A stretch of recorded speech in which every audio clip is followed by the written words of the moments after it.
Hi, I'm the Warrior Witch, and you can call me Nike.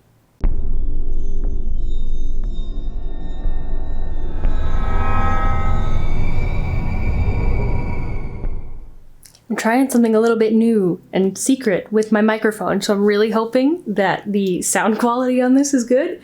I actually have it hidden up in here. So I'm hoping that the sound is good. If not, I'll fix it for next time. I don't usually say this, but I'm gonna try it anyway because apparently it works. If you're new here, you should definitely subscribe because I'm very cool. You can always unsubscribe later and it's free. But anyway, today I want to talk about, obviously, from the title, should you fear the gods? Now, as a quick disclaimer, there's going to be a lot of UPG and SPG between myself and a lot of practitioners that I know and I've discussed this topic with, or discussed generally gods and how we interact with them and our experiences with them. So it's not necessarily going to be like, this is sourced from history books entirely, but there's going to be some references to it. So to start off, the question about... Great. My son has also discovered the top of this chair, so he's just going to be around. Some of this is also going to depend on your attitude towards mythological literalism, and basically that is kind of all in the name, how literally you take mythology.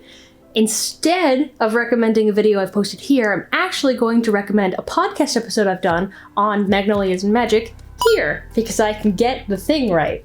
We talk all about our opinions on mythological literalism and how literally you should take mythology, but whether or not you take them as messages and lessons versus actual literal physical things that happened is really going to change your relationship with some of this. I fall in the middle ground that some of them are just meant to be lessons that we tell people and things to explain how the gods act, and some of them are things that happened, but maybe not in that way, kind of like making up a story to your friends or embellishing a little bit. The core idea still happened, but some of the details have been changed up a little bit for entertainment or for ease of remembering, because a lot of this was just oral for so long. Now, with that out of the way, I think some of it also comes down to how we've been taught to view gods, specifically one in particular, which would be the Christian God.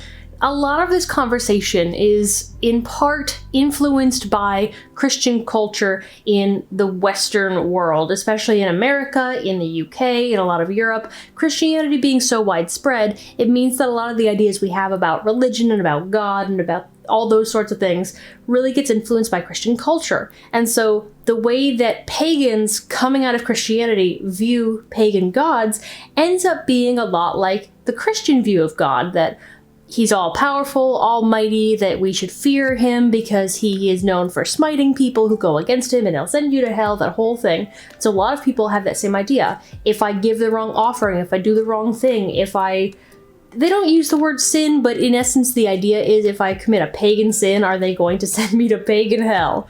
And the answer is no. On the whole, pagan gods don't really act like the Christian God. They have their own ideas and their own attitudes, and each individual god is going to be very different. And often the punishments we might think of from gods are going to vary depending on I guess maybe you'd call it the crime. And usually it's just ways to show us that we're being idiots. So if you're trying to boast that you are better than the gods, more powerful than the gods, whatever, they often will essentially put you in your place, but they're not gonna like kill you and punish you for eternity, you know what I mean? There's also a difference between what we might view as punishments and signs. This is where we get into the personal gnosis and the shared gnosis, where a lot of the people I've spoken to, the way that their gods communicate with them might sound to others, especially Christians, that the god is trying to punish them, when in reality, that god just communicates that way. The biggest example I can think of is working with Anne Morgan. Now, I don't work with Anne Morgan, but I have several friends who do, and most, if not all of them, confirm, yeah, when she wants to just talk, she just wants to speak to you and send you a message, good or bad, she'll send you nightmares. She certainly is not going to be like sweet and nice and easy and give you like a nice dream where you're walking in a meadow. No, it's like a nightmare where everything's burning and she's just sitting there like, hello, I have a message for you. So different gods will interact different ways. I know that Freya just woke me up out of a dead sleep well, it wasn't for no reason, but it felt like for no reason. I was wide awake immediately, and she's just like, something's wrong and you need to address it immediately. So they'll interrupt your sleep. Sometimes if you've given... I know somebody who gave the wrong offering to Aphrodite, and Aphrodite gave her a nightmare where she was drowning and realized you made a mistake, you need to fix this right now. There were signs within the dream that addressed what it was that they had done wrong, but often the ways that we interact with each individual god comes down to their individual personality and attitude. The same way that interacting with individual humans is going to be very different. You have friends that are very severe and strict, people that are a little bit mean in life. You have people that are very sweet and gentle, people that are very businesslike. It's the same thing with gods. They each have their own individual attitudes, and as much as we can remember that, sometimes we do forget that we're gonna have to interact with them differently, each individual god and each individual pantheon, which is why it's so important to do your research, because you're gonna need to make sure that you can understand the way that they interact with their own fellow pantheon members, with other gods, with other spirits, with humans if they interact with humans, because some don't want to or try not to. So it really is going to depend, and it's the same for any spirit. We're talking gods here.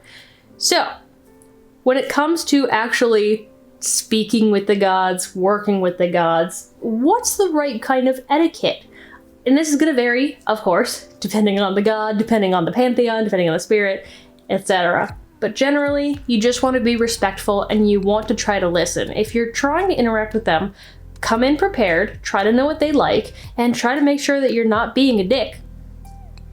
It sounds easier than some people make it out to be, but it really doesn't have to be that hard. A lot of the interactions that I have with the gods that I work with are fairly simple and straightforward, but they're always polite. I'm coming in with an attitude of, I'm here to respect you, I'm here to honor you. If I'm asking for something from them, I'm coming in with, here's what I'm offering in return, and I say please and thank you. I mean, it's the same way that you would approach anybody else. If you're asking a friend for a favor, not that I consider the gods to be friends necessarily, but if you're asking a friend for a favor or somebody that you know, or your boss, you're gonna come in, please and thank you, here's what I can offer in return if you're trying to make an exchange out of it. Just some basic etiquette things, the same way you would treat regular people.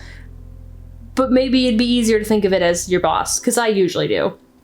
Not in the way that they control my life and command my life, but in that they are in a position of power above me, and so I want to give them the respect that their position deserves. To those who are a little bit scared to enter into deity work, I don't really think that you should be scared of it. I do have a video with Chaotic Witch Aunt here. I'm getting it right twice. I have a video with Chaotic Witch Aunt talking about deity work, the ins and out. It's an hour-long conversation. I think it's a great introduction for those who are scared to get into it or are very, very new and don't really know what to do. So that would be a good one to watch. Deity work doesn't have to be scary. It doesn't have to be hard. It really can be simple little daily things like lighting a candle and some incense and praying. Like that can be it. So don't feel like you can't work with them because it has to be some big thing. But I would also say on the flip side, don't feel like you have to work with gods. It's not really for everybody. Not everyone wants to work with deities, and not everybody feels prepared for it yet, especially if they're working through some religious trauma in terms of working with a particular god. So take your time with it. If it's something you genuinely want to do versus feeling pressured into because everybody else is doing it, that's great, but just take your time. A little research, a little politeness, a little etiquette goes a long way. You should follow me places. I'm pretty cool. I'm Warrior Rich Nike pretty much everywhere. Instagram, Twitter, Twitch. I stream on Twitch Mondays and Tuesdays most weeks. I have a website, and I host a podcast with two of my friends called Magnolias Magic, and you should definitely check it out. Subscribe to me places. I'm pretty cool. That's all I've got. So see you later, and blessed be.